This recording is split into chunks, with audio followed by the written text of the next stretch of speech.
అనగనగా ఒక రాజు. అతనికి కోపం ఎక్కువ. ఊరికే అందరి మీద ఏదో ఒక కారణంతో కోపాన్ని ప్రదర్శించేవాడు.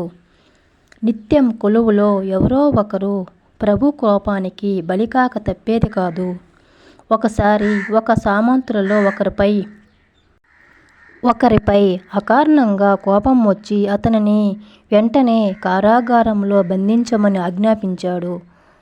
ఆ సామంతుడు తనను క్షమించమని రాజుగారిని వేడుకున్నాడు. కానీ రాజుగారు సామంతుడితో, నువ్వు విడుదల కావాలంటే నేను చెప్పిన పని ఒకటి చెయ్యాలన్నాడు. చెప్పండి ప్రభూ, మీరు అప్పచెప్పిన బాధ్యత నెరవేర్చేందుకు నా శాయశక్తులా ప్రయత్నిస్తాను అన్నాడు సామంతుడు. అప్పుడు రాజు ఆ సామంతుడితో, నువ్వు ఒక గుర్రాన్ని తీసుకురావాలి. ఆ గుర్రం తెల్లగాను ఉండకూడదు, గోధుమ రంగులా ఉండకూడదు, లేత ఎరుపు రంగులా ఉండకూడదు, లేక అన్ని రంగులు కలిసినవి కాకూడదు.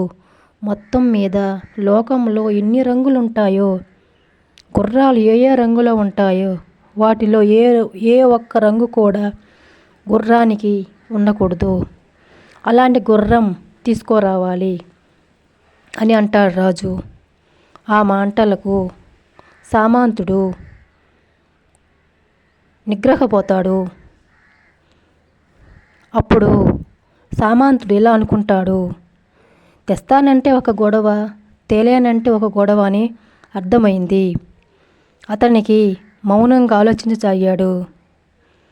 చెప్పు, అటువంటి గుర్రాన్ని తెచ్చిస్తావా, లేకుంటే కారాగారంలో బంధించమంటావా అని రాజు అంటాడు.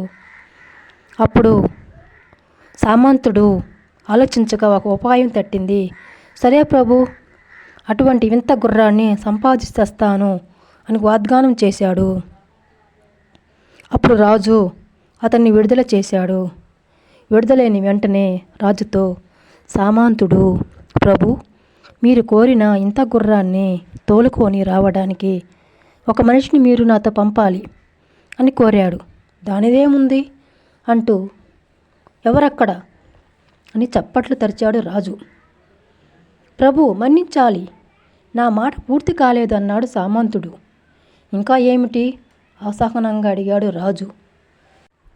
సోమ, మంగళ, బుధ, గురు, శుక్ర, శని, ఆదివారాలు కానీ తమకు ఇష్టకరమైన ఏ రోజైనా సరే అతనిని పంపించండి అన్నాడు సామంతుడు.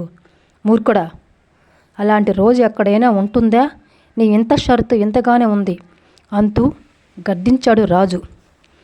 ప్రభు, మన్నించాలి, మీరు అడిగిన లక్షణాలతో ఉన్న గుర్రం తీసుకుని రావాలంటే అలాంటి రోజు కూడా ఉండాలి కదా ప్రభు అని వినయంగా అన్నాడు సామంతుడు.